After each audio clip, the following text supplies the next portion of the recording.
Selamat sore Bu Cahaya, saya Zarko Azriel dari kelas 95. Kali ini saya akan mempresentasikan mengenai penyakit pada sistem reproduksi manusia beserta upaya untuk mencegah penyakit-penyakit tersebut. Penyakit yang pertama adalah HIV atau AIDS. HIV atau AIDS adalah salah satu penyakit yang paling sering mengganggu sistem reproduksi manusia. HIV atau Human Immunodeficiency Virus merupakan virus yang menyerang dengan cara penyebaran melalui cairan tubuh. Virus ini sangatlah mematikan karena virus ini menyerang sistem kekebalan tubuh kita. Jika virus ini sudah berkembang parah, virus ini akan berkembang menjadi AIDS. Gejala-gejala penyakit HIV atau AIDS memiliki 3 tahap gejala. Yang pertama merupakan gejala yang paling normal, yaitu demam, sakit kepala, sakit tenggorokan, muncul ruam, dan kelemasan. Gejala pada tahap kedua sudah mulai memburuk, yaitu pembengkakan pada kelenjar getah bening, diare, penurunan berat badan, demam, batuk berdahak, serta napas pendek. Dan terakhir, gejala tahap ketiga yang merupakan gejala yang paling berbahaya adalah sebagai berikut. Kelelahan yang tidak bisa dijelaskan, berkeringat di malam hari, menggigil atau demam tinggi, sakit kepala berat, infeksi virus lainnya akibat daya tahan tubuh yang telah dihancurkan oleh virus HIV tersebut. Yang kedua, kita ada penyakit gonorrhea atau bisa kita sebut dengan gonorrhea. Gonorrhea atau gonorrhea merupakan suatu penyakit kelamin yang umum, tetapi bakteri tersebut bisa berpindah menginfeksi mulut, tenggorokan, mata, dan anus. Penyakit gonorrhea ini disebabkan oleh bakteri yang bernama Neisseria gonorrhoeae. Biasanya, gejala penyakit ini akan muncul 10 hari setelah Anda terinfeksi. Gejala-gejala penyakit gonorrhea atau gonorrhea adalah sebagai berikut. Cairan kental, keruh, atau berdarah keluar dari penis atau vagina, sensasi nyeri atau terbakar saat buang air kecil, darah haid yang sangat banyak atau perdarahan di antara jadwal menstruasi, nyeri dan bengkak pada testis, dan gatal pada anus. Penyakit yang ketiga adalah sifilis atau raja singa. Raja singa atau sifilis adalah penyakit menular seksual yang disebabkan oleh bakteri. Gejala sifilis diawali dengan munculnya luka yang tidak terasa sakit di area kelamin, mulut, atau dubur.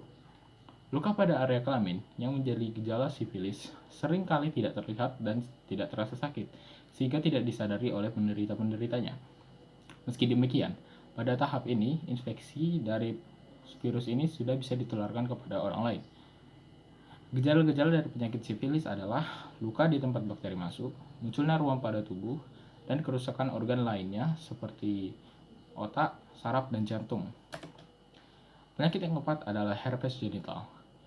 Herpes genital disebabkan oleh virus herpes simplex atau HSV yang memasuki tubuh melalui luka kecil di kulit atau selaput lendir.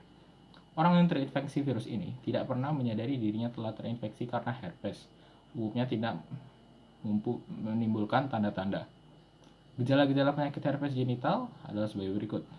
Terdapat benjolan merah kecil, kulit melepuh, dan luka terbuka pada genital, anus, serta sekitarnya. Sakit atau gatal sekitar area genital, bokok, atau paha bagian dalam. Munculnya benjolan atau bisul yang biasa disertai dengan rasa sakit ketika buang air kecil. Penyakit yang kelima adalah HPV atau Human Papillomavirus. Human Papillomavirus atau HPV adalah salah satu virus yang umum tertular lewat hubungan seksual tanpa kondom. Sama seperti yang lain, terkadang virus ini tidak menunjukkan tanda-tanda kemunculannya, tapi tetap ada beberapa tanda yang bisa Anda waspadai.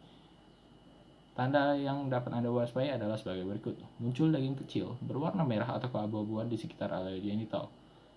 Beberapa kutil terletak berdekatan dan berbentuk sebagai kembang kol. Rasa gatal atau tidak nyaman di area genital Anda. Pendarahan saat berhubungan seks. Yang keenam ada keputihan.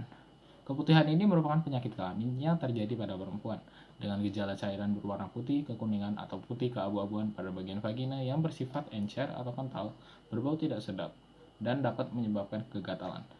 Penyakit ini disebabkan oleh infeksi jamur Candida albicans. Penyakit ini terjadi apabila kebersihan bagian vagina kurang dijaga dengan baik. Dan yang terakhir kita ada epididymitis. Epididymitis merupakan penyakit kelamin yang terjadi pada laki-laki dengan gejala kenyerian yang disertai pembekakan pada bagian testis. Penyakit ini terjadi akibat infeksi penyakit yang menular secara seksual. Untuk mencegah penyakit-penyakit tersebut, kita bisa melakukan beberapa upaya. Upaya-upaya itu adalah sebagai berikut. Menggunakan celana dalam yang berbahan katun dan bertekstur lembut. Hindari bahan-bahan yang bersifat panas, kurang menyerap keringat, dan berbahan ketat seperti jeans. Biasakan membilas dengan bersih organ reproduksi kita setiap selesai buang air kecil maupun buang air besar. Selanjutnya, keringkan sisa air yang masih menempel di kulit dengan menggunakan tisu atau handuk hingga benar-benar kering. Ini akan dapat mengurangi risiko terjadinya infeksi. Mengganti celana dalam minimal 2 atau 3 kali sehari. Memotong rambut yang ada di daerah organ reproduksi apabila sudah panjang, karena apabila terlalu panjang akan menjadi sarang kuman.